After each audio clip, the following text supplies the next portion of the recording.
მესამე ნაწილი ჩვენი პირველი ლექციის ეხება პრაგმატიკულ მნიშვნელობას. პრაგმატიკული მნიშვნელობა განიხილება სიტყვასიტყვითი და პრაგმატიკული მნიშვნელობების ოპოზიციის ფარგლებში. ეს პრობლემა განსაკუთრებით საგრძნობს ხდის სემანტიკისა და პრაგმატიკის გამიჯნვას, სიტყვასიტყვითი მნიშვნელობისა და ნულოვანი კონტექსტის ირგვლივ წარმოებულ მეცნიერულ დისკუსიებში. სიტყვასიტყვითი მნიშვნელობისა და პრაგმატიკის კავშირის ფარგლებში პრაგმატიკული მნიშვნელობა, რა თქმა უნდა, ითვალისწინებს წმინდა ლინგვისტურ ასპექტებს. მხოლოდ ამას ითვალისწინებს კონტექსტუალურ პარამეტრებთან ერთად. ესენია: გამოთქმის სიტუაცია, შედგენილი სივრცულ დროითი ჩარჩოს, მონაწილეებისა და დასახული მიზნისაგან.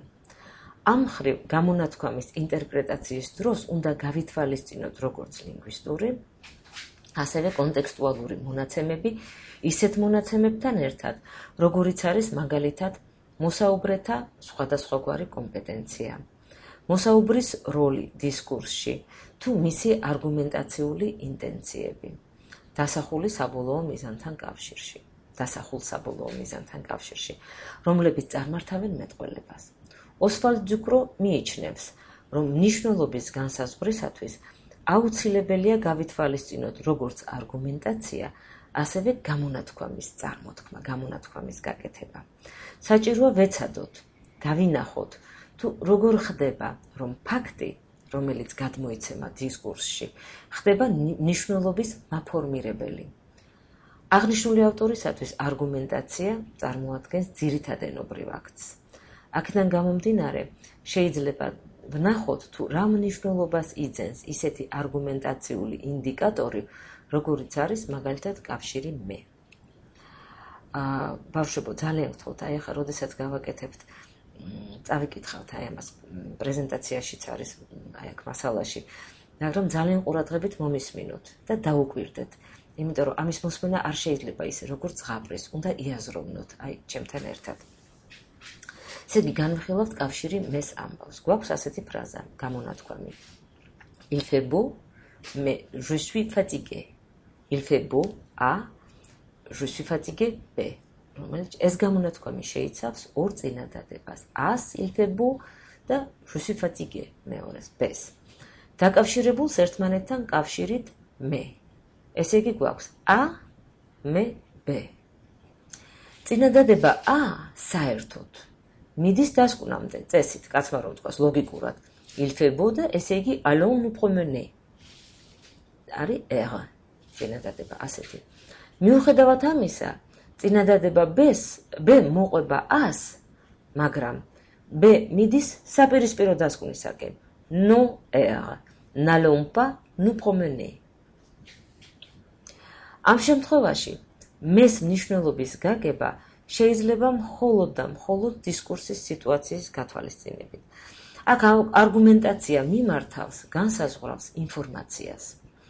დუკრო ყურადღებას გვაქცევინებს ინტერაქციაზე, არგუმენტაციასა და გამონათქვამის შინაარს შორის, ვინაიდან არგუმენტაციას აქვს უნარი, რომ განსაზღვროს ეს შინაარსი.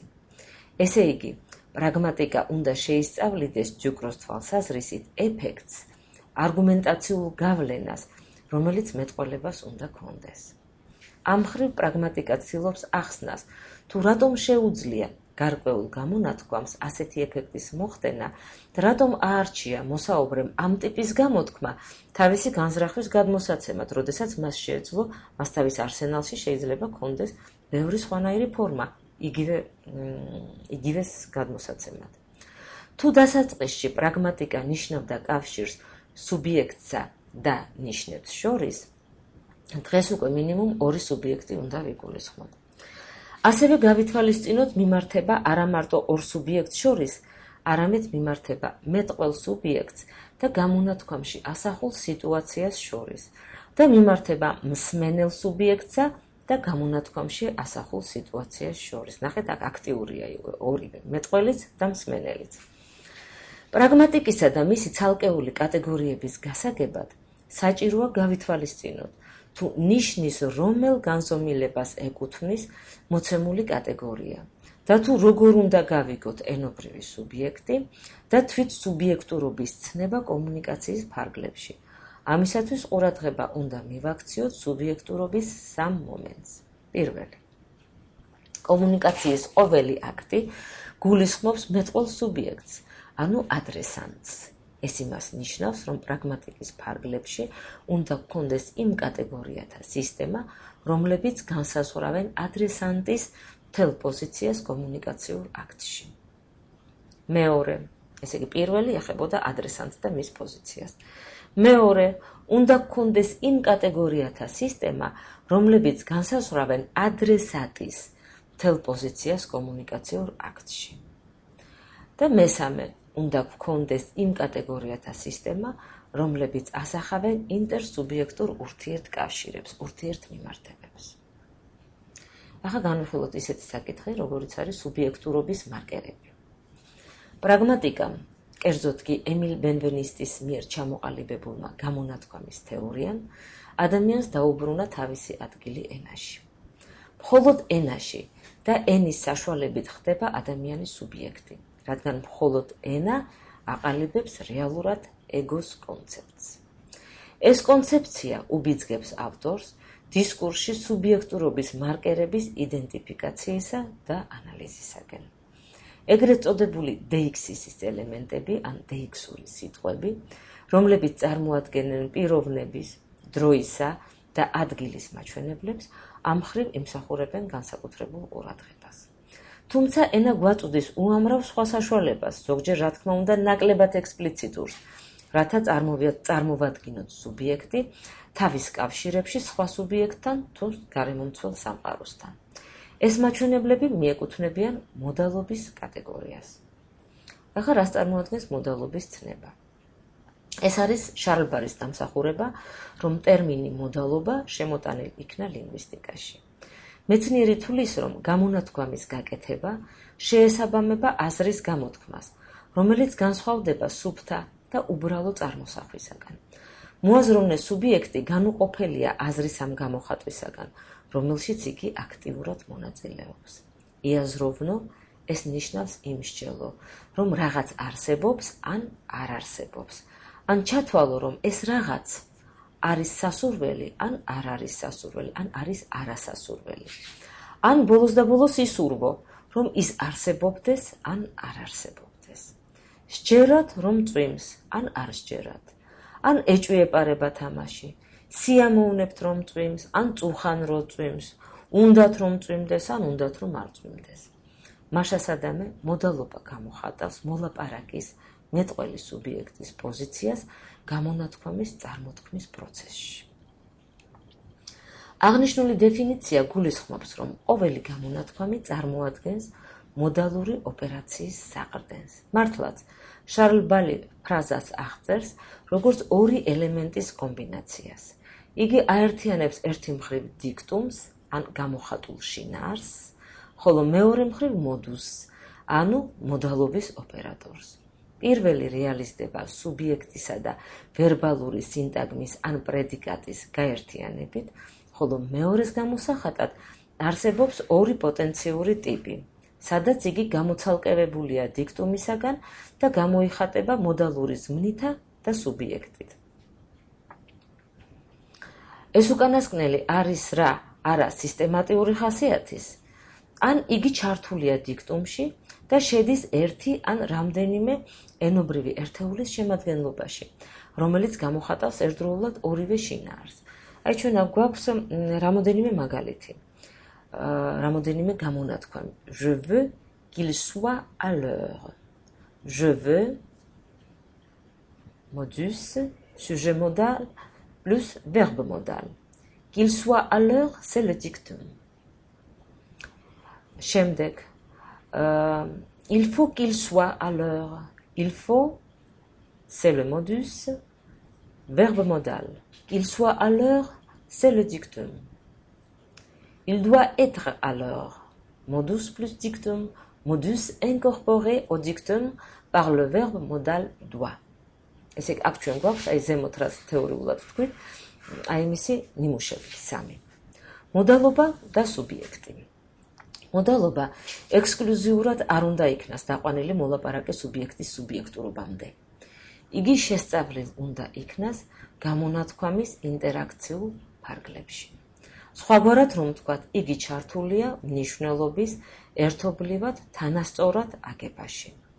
ნათქვამის ანალიზი მოითხოვს განვიხილოთ გამოთქმის მრავალფეროვანი მიზანსცენა, რომლებიც გადის ემილ ბენვენისტის ძალიან რადიკალური ოპოზიციის, ეს არის სუბიექტის არსებობა ან არარსებობა, ფარგლებს გარეთ. სუბიექტი ყალიბდება დისკურსში იმ წარმოდგენებით, რომელიც მას აქვს წარმოთქმის აქტის სხვადასხვა მონაწილეთა შესახებ. თავისი დამოკიდებულებით საკუთარი თავისადმი, დამოკიდებულებით თანამოსაუბრისადმი, თავისი დამოკიდებულებით სამყაროსადმი. ეს კონცეფცია საშუალებას იძლევა, რომ გავმიჯნოთ შემდეგი სამი გამონათქვამი. Je veux que tu assistes à la cérémonie. Tu dois assister à la cérémonie. Il faut que tu assistes à la cérémonie. თითოეულ ამ გამონათქვამში სხვადასხვა ტიპის მოდალური მნიშვნელობა არის ჩადებული. პატრიკ შაროდო იყენებს რა ჟაკ დამურედისა და ედუარდ პიშონის ტერმინოლოგიას, ამ სხვადასხვა მოდალური მიზანსცენის გასაანალიზებლად გვთავაზობს, რომ ვილაპარაკოთ ლოკუციურ აქტებზე, აქტ ლოკუცივ და იგი განასხვავებს. აი ეს სხვათა შორის მითითებული რო გვაქვს, აი პატრიკ შაროდო 1992 წელი და ასე შემდეგ და ასე შემდეგ, ჩვენ აი ამას ყველაფერს განვიხილავთ სემინარებზე, უკვე ვნახავთ თვითონ ამ წყაროებს.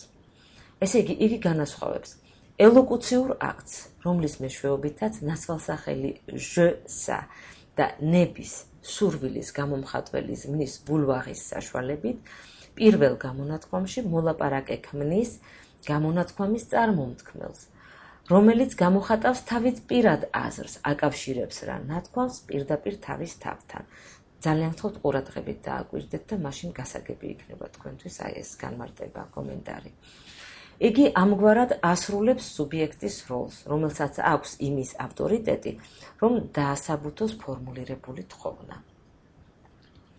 შემდეგ ილოკუციურ აქტს, რომლითაც ნაცვალსახელი ჯუსა და ვალდებულების მოდალური ზმნის devoir დახმარებით მეორე გამონათქვამში მოლაპარაკე თავის თანამოსაუბრეს საკმაოდ ექსპლიციტურად რთავს წარმოთქმის აქტში. წარმომქმნელი გამონათქვამიდან ენობრივად წაშლილი არ იღებს თავის თავზე ნათქვამისგან გამოწვეულ პასუხისმგებლობას და სათქმელს აგებს როგორც თანამოსაუბრის ვალდებულებას. კიდევ ძალიან გთხოვთ დაუკვირდეთ აი ამ მეორე მაგალითს ამ თვალსაზრისით. და დელოკუციურ აქტს, რომლითაც ნაცვალსახელი il-სა და უპირო ვალდებულების მოდალური ზმნის falloir საშუალებით მესამე გამონათქვამში მოლაპარაკეს არ იღებს რა არავითარ პასუხისმგებლობას ნათქვამზე, სცენაზე გამოყავს ახალი ავტორიტეტი, როგორც გამოხატული პასუხისმგებლობის წყარო. თანამოსაუბრე გრძნობს ერთგვარ აბსოლუტურ ვალდებულებას, რომელიც შეიძლება შევადაროთ მორალურ ზეწოლასაც. მოდალობის მარკერები. მოდალობის გამომხატველი მარკერების აღნუსხვა ჯერჯერობით წარმოუდგენელ მიუღწევალ ამოცანას. ამის ასახსნელად უამრავი მიზეზი არსებობს. ჯერ ერთი მოდალობა შეიძლება გამოხატული იყოს უამრავი უთვალავი სხვადასხვაგვარი ერთეულით. პირის ნაცვალსახელებით, დამხმარე და დამოუკიდებელი ზმნებით, ზედსართავებით, ზმნიზედებით, ზმნური პერიფრაზებით, ფლექსიური მორფოლოგიით, პროსოდიკული ნიშნებით თუ ენის რეგისტრებით.